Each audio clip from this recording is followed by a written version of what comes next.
आखिर रियासत क्यों चाह रही है कि बलूचिस्तान में जारी जंग के फैसले पंजाब की शाहराहों पर या पंजाब के शहरों में हों। ज़हरी में बड़े तसादुम और सैकड़ों हलाकतों का अंदेशा बढ़ता जा रहा है। ज़हरी 7 माह से और नोशकी 2 माह से कर्फ्यू की जद में है। बुनियादी हकूक मुअत्तल हैं लेकिन दुनिया खामोश है। नमाज की इजाजत नहीं है लेकिन दुनिया खामोश है कि 2009 से रियासत ने उठाओ, मारो और फेंको की पॉलिसी अख्तियार कर रखी है। BLA ने 29 मार्च से 1 अप्रैल तक बलूचिस्तान के 17 शहरों में रियासती तंसीबात पर किए जाने वाले हमलों के हवाले से चौंका देने वाले आदाद शुमार जारी कर दी हैं। पहल BLF ने की और उन्होंने चागी में एक बहुत बड़ा खुदकुश अटैक किया। BLA ने हीरो 2 का आगाज किया।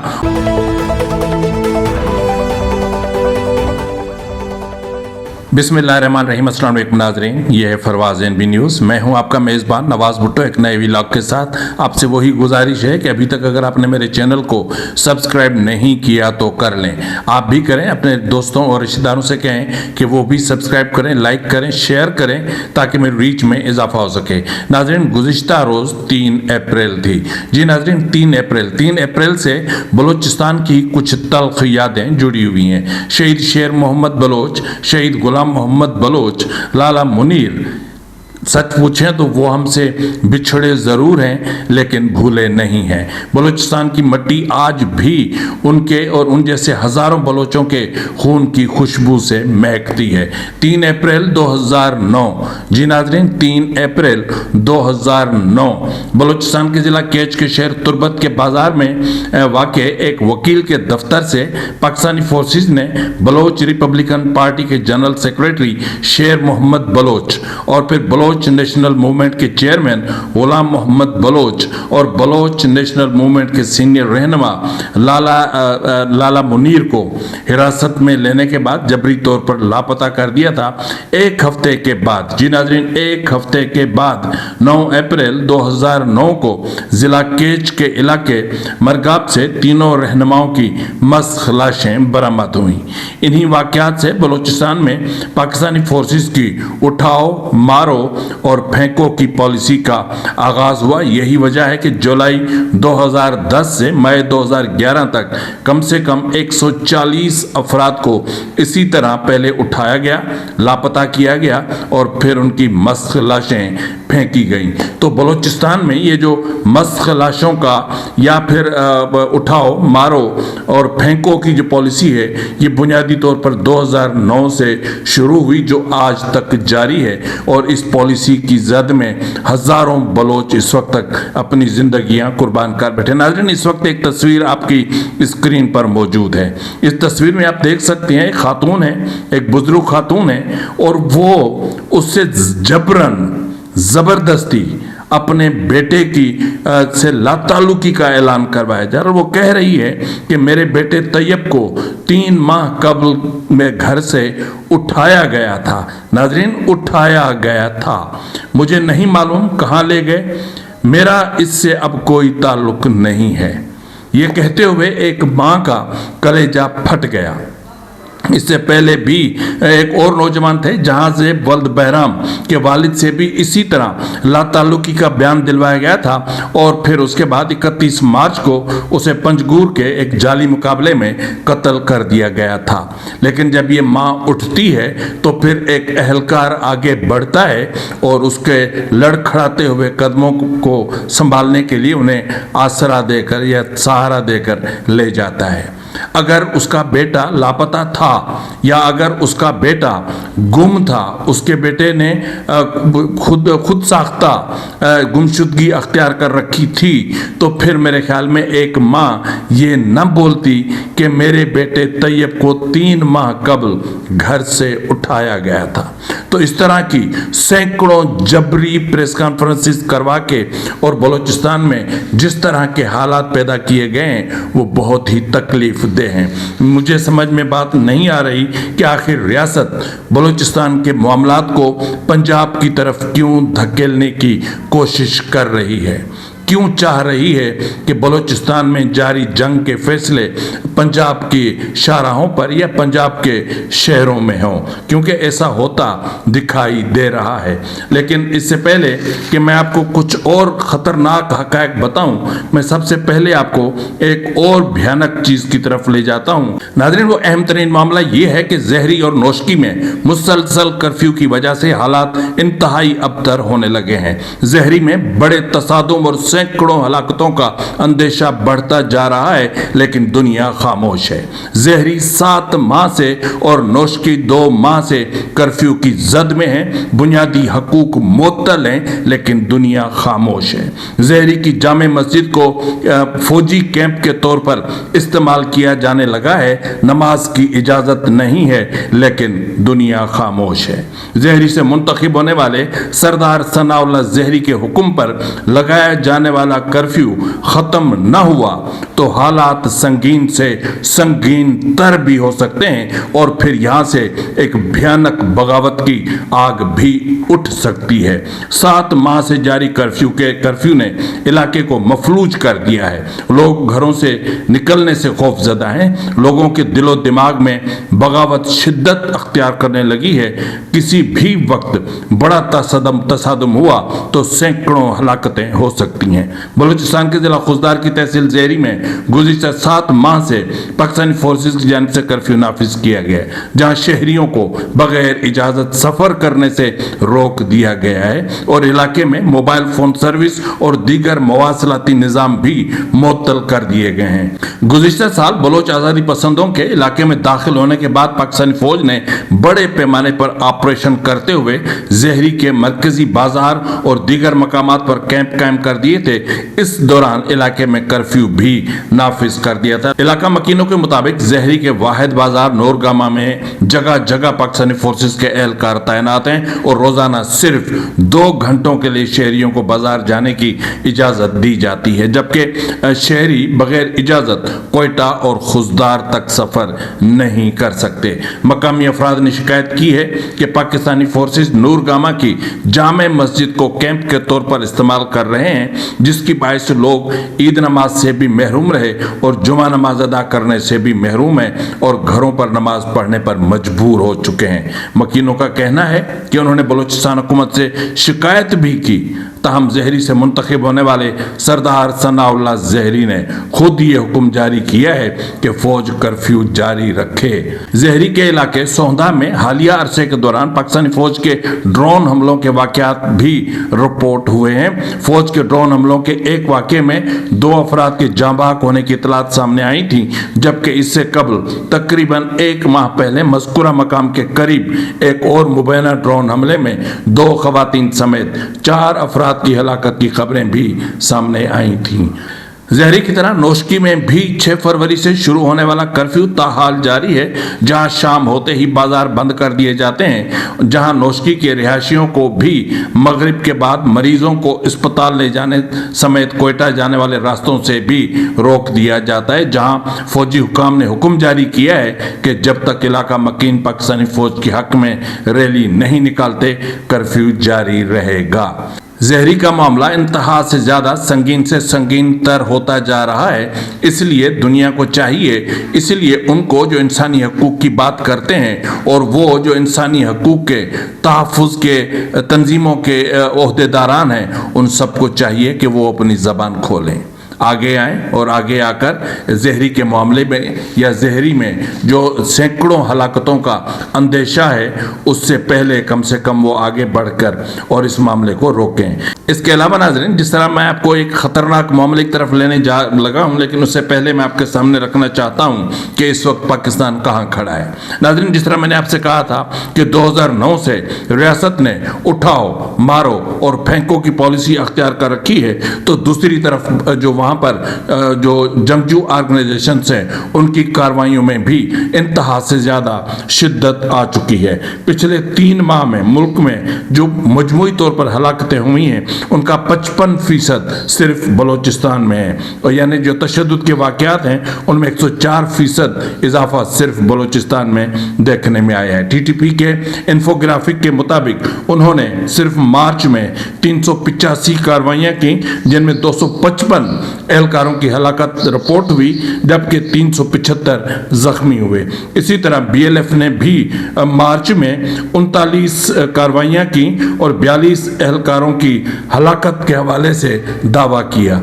ये जो आदाद शुमार हैं ये बता रहे हैं कि हालात किस तरफ बढ़ते जा रहे हैं। इसी तरह बीएलए ने 29 मार्च से 1 अप्रैल तक बलूचिस्तान के 17 शहरों में रियासती तंसीबात पर किए जाने वाले हमलों के हवाले से चौंका देने वाले आदाद शुमार जारी कर दी हैं। जारी आदाद शुमार ने तमाम रियासती और जीएच की प्रॉक्सी बलूचिस्तान हुकूमत के दावे खाक में मिलाकर रख दी हैं।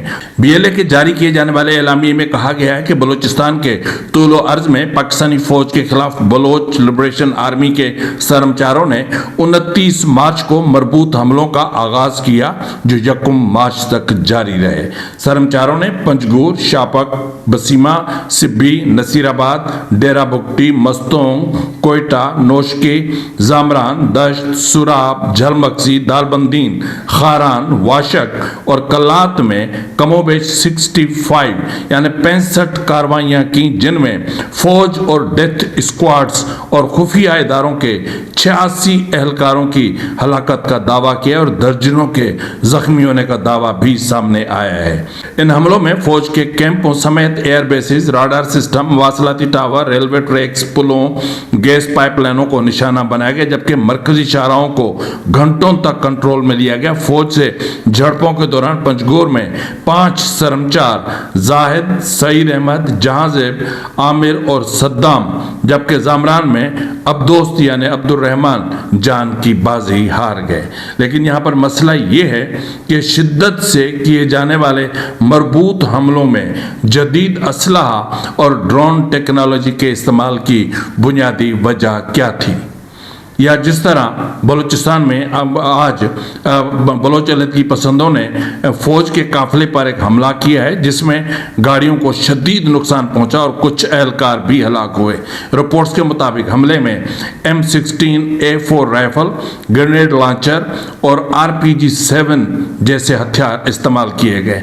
आखिर क्या वजह है कि सिक्योरिटी फोर्सेस बीएलए के यके बाद दीगरे किए जाने वाले हमलों को रोक नहीं सकी, और फिर बलूचिस्तान में सरमायाकारी के दरवाजे बंद होने से नाकाम खारजा पॉलिसी और ज़मीं बोस होती मईशत को किस हद तक नुकसान पहुंच सकता है? तो इन तमाम सवालों के अगर हम जवाब तलाश करने की कोशिश करें तो मेरे ख्याल में कि मैंने जिस तरह पहले भी आपसे कहा था कि बैरक माइनिंग के बैरक गोल्ड के हवाले से या बाराक माइनिंग के अनाउंसमेंट के बाद ये चीज़ें सामने आना शुरू हुई, और क्योंकि उस वक्त जो गैर मुल्की सरमायाकारी थी या जो गैर मुल्की सरमायाकार थे वो बलूचिस्तान की तरफ मुतवज्जा हो रहे थे, तो उस हवाले से पहल बीएलएफ ने की और उन्होंने चागी में एक बहुत बड़ा खुदकुश अटैक किया। तो उसके बाद फिर ये मामला शुरू हुए और फिर बीएलए ने हीरो 2 का आगाज किया और इतनी शिद्दत से एक साथ 18 शहरों पर कब्जे उनको कंट्रोल में लेकर या उन पर कब्जा करके जिस अंदाज में कार्रवाइयाँ की, जिस अंदाज में जेलों से कैदियों को रिहा करवाया गया या जिस अंदाज में अस्करी तंसीबात को नुकसान पहुंचाया गया, जिस तरह थानों को जलाया गया, उसके बाद जो रियासत की रिट के दावे थे उनका जनाजा निकल गया। तो आखिर क्या वजह थी कि फोर्सेस इस अंदाज में होने वाले हमलों को नहीं रोक सके? बुनियादी वजह यह है कि जो बलूचिस्तान में फोर्सेस तैनात हैं वो अपनी ताकत से ज़्यादा अपने डेथ स्क्वाड पर ज़्यादा रिलाई करते हैं। वो जो समझते हैं कि हमें बाहर निकल कर अपनी जान देने की ज़रूरत नहीं है, जब हमारे पालतू वहाँ पर मौजूद हैं तो हम बाहर क्यों निकलें। तो उस वक्त भी डेथ اسکواڈ پر ریلائی کیا گیا، اور اسی وجہ سے آپ نے دیکھا ہوگا کہ ابتدا ہی ڈیتھ اسکواڈ پر یا جو پنجگور میں جو ڈیتھ اسکواڈ پھیلا ہوا تھا، جنہوں نے ایک مہینے میں تقریباً 25 بلوچ نوجوانوں کو موت کے گھاٹ اتار دیا تھا، وہ صفایا وہیں سے شروع ہوا۔ تو اس کے بعد پھر معاملات بڑھتے گئے اور پھر جو عسکری تنصیبات تھیں ان کو ہٹ کیا گیا، اور پھر شدت بڑھتی گئی، اور پھر نتیجہ یہ نکلا کہ 86 اہلکاروں کی ہلاکت کا دعویٰ اس وقت ہمارے سامنے ہے۔ تو یہ جو ہلاکتیں ہیں یہ کوئی کم بات نہیں ہے۔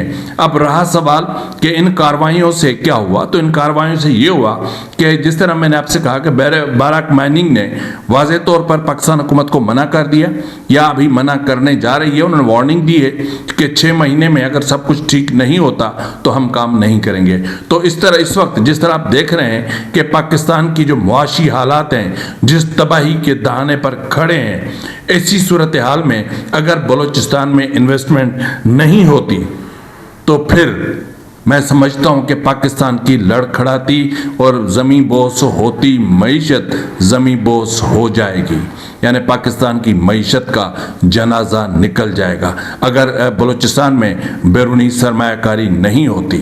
لیکن اس حوالے سے بی ایل اے اور B L F policy statement جاری کر چکے ہیں کہ یہاں پر سرمایہ کاری ان کی یا جو اسٹیک ہولڈرز ہیں ان سے نیگوشیٹ کیے بغیر نہیں کی جا سکتی۔ تو اس حوالے سے جس طرح میں نے آپ سے کہا کہ بلوچستان میں کافی عرصے سے ایک اندھیر نگری لگی ہوئی تھی، ڈیتھ اسکواڈ کی کاروائیاں اتنی شدت اختیار کر چکی تھیں بلوچ محفوظ نہیں رہتا تھا، یا جو بھی بلوچ گھر سے نکلتا تھا ان کے والدین کو اندازہ یا پتہ نہیں ہوتا تھا کہ وہ بچہ ان کا گھر لوٹے گا یا نہیں لوٹے گا۔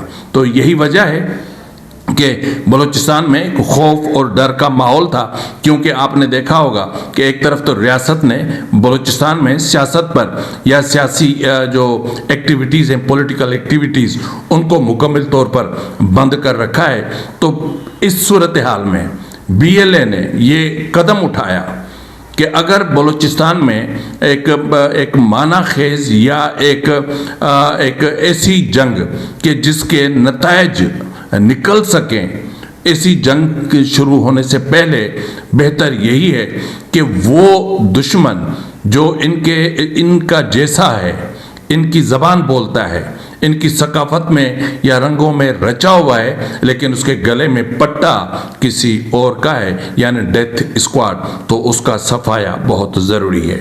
تو اس حوالے سے بی ایل اے نے آپریشن گوئٹ، جی ناظرین آپریشن گوئٹ یہ ایک بلوچی لفظ ہے، یہ شروع کرنے کا فیصلہ ہوا۔ اس حوالے سے بی ایل اے نے اپنے اعلامیے میں کہا ہے کہ بی ایل اے نے بلوچستان میں ریاستی ڈیتھ اسکواڈ کے خاتمے کے لیے آپریشن گوئٹ کا آغاز کرتے ہوئے اس میں شدت پیدا کرنے کا فیصلہ کیا ہے۔ بی ایل اے نے خفیہ اداروں کے اعلیٰ کاروں کو سخت وارننگ بھی جاری کر دی ہے۔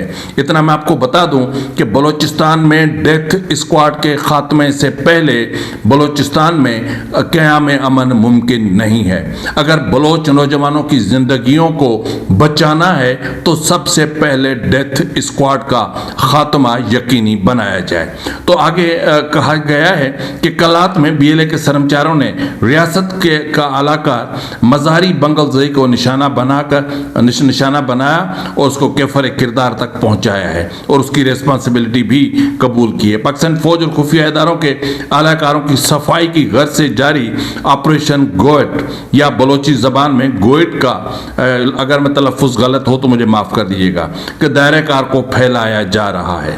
بی ایل اے بلوچستان بھر میں پاکستان کے پیرول پر کام کرنے والے تمام ریاستی اعلیٰ کاروں اور مخبروں کو سخت تنبیہ کرتی ہے کہ وہ فوری طور پر فوج سے دوری اختیار کرے کیونکہ وہ ہمارے کڑے احتساب سے ہرگز نہیں بچ سکتے۔ ہماری جنگ بلوچستان کی آزادی تک جاری رہے گی۔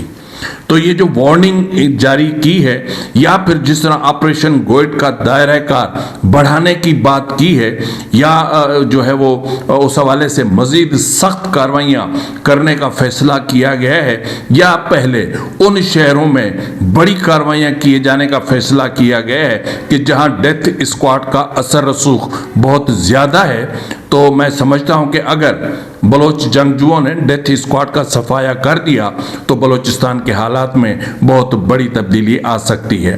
فی الوقت اتنا ہی، ملتے ہیں پروگرام میں، تب تک اجازت دیجیے، فی امان اللہ۔